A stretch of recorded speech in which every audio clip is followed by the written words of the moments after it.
ನಮಸ್ತೆ ಗೆಳೆಯರೇ, ಶ್ರೀರಂಗ ಮೀಡಿಯಾಗೆ ಸ್ವಾಗತ ಸುಸ್ವಾಗತ. ದಯಮಾಡಿ ವಿಡಿಯೋವನ್ನು ಸಂಪೂರ್ಣವಾಗಿ ನೋಡಿ ವಿಚಾರಗಳನ್ನು ತಿಳಿದುಕೊಳ್ಳಿ. ಸಬ್ಸ್ಕ್ರೈಬ್ ಮಾಡ್ಕೊಳ್ಳಿ. ಮೊದಲಿಗೆ ನೋಡ್ತಾ ಇದ್ದರೆ ಲೈಕನ್ನು ಕೂಡ ಮಾಡಿ. ಈ ಪ್ರಪಂಚದಲ್ಲಿ ಸಂಪತ್ತು ಮತ್ತು ಬಡತನಗಳು ಕೇವಲ ಕ್ಷಣಿಕ. ತಾನು ಎಷ್ಟೇ ಬಡವನಾಗಿದ್ದರೂ ಶ್ರೀಮಂತನೇ ಆಗಿರುತ್ತಾನೆ. ಇನ್ನು ತಾನು ಎಷ್ಟೇ ಶ್ರೀಮಂತನಾಗಿದ್ದರೂ ಬಡವನೇ ಆಗಿರುತ್ತಾನೆ. ಈ ಪ್ರಪಂಚದಲ್ಲಿ ಯಾರೊಬ್ಬರೂ ಬಡವರಲ್ಲ, ಯಾರೊಬ್ಬರೂ ಕೂಡ ಶ್ರೀಮಂತರಲ್ಲ.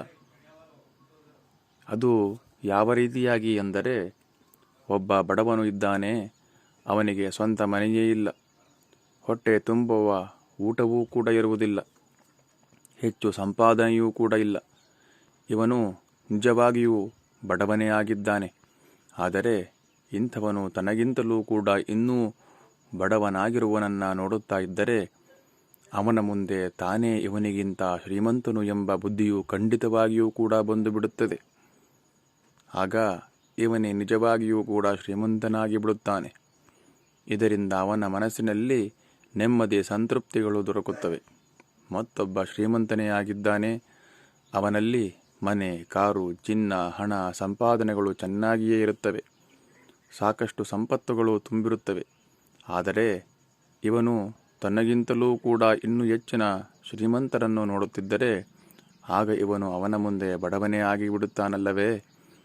ಆದ್ದರಿಂದ ಅವನಿಗೆ ಸಂತೃಪ್ತಿ, ಅಸಂತೋಷ, ದುಃಖಗಳೇ ಉಂಟಾಗುತ್ತವೆ.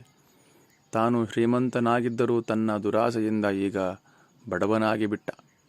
ಹೀಗೆ ಬಡತನ, ಸಿರಿತನಗಳು ಮನುಷ್ಯನಿಗೆ ಶಾಶ್ವತವಲ್ಲ. ಮತ್ತೇನೆಂದರೆ, ಸಂತೃಪ್ತಿಯೇ ಸಂಪತ್ತು, ದುರಾಸೆಯೇ ಬಡತನ.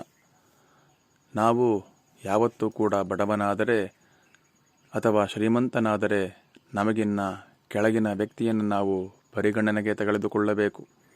ಆಗ ಆ ಭಗವಂತನು ನಮಗೆ ಇಷ್ಟು ಮಾತ್ರವನ್ನಾದರೂ ಕೂಡ ಕೊಟ್ಟಿದ್ದಾನೆ ಅಂತ ಹೇಳಿ ನಾವು ನಿಶ್ಚಿಂತೆಯಿಂದ ಬದುಕನ್ನು ಸಾಗಿಸುತ್ತೇವೆ. ನಾವು ನಮಗಿನ್ನ ಹೆಚ್ಚಿನ ಶ್ರೀಮಂತನನ್ನು ನೋಡಿದ್ದಾರೆ ನಮಗೆ ಆಸೆಗಳು, ಅತಿಹಾಸೆಗಳು ಉಂಟಾಗುತ್ತವೆ. ಆದ್ದರಿಂದ ನಮ್ಮ ಜೀವನವೂ ಒಂದಲ್ಲ ಒಂದು ಬಾರಿ ಮುಂದೆ ಆಘಾತಕ್ಕೆ ಒಳಗಾಗಬಹುದು. ಆದ್ದರಿಂದ ನಾವೆಲ್ಲರೂ ಕೂಡ ಈ ಕಲಿಯುಗದಲ್ಲಿ ಅತಿಹಾಸೆಗಳನ್ನು ಬಿಟ್ಟು ಇದ್ದಿದ್ದರಲ್ಲೇ ಸಂತೋಷವನ್ನು ಪಟ್ಟು ನಾವೆಲ್ಲರೂ ಕೂಡ ಕಾಲವನ್ನು ಕಳೆಯೋಣ ಅಂತ ಹೇಳಿ ಇಲ್ಲಿಗೆ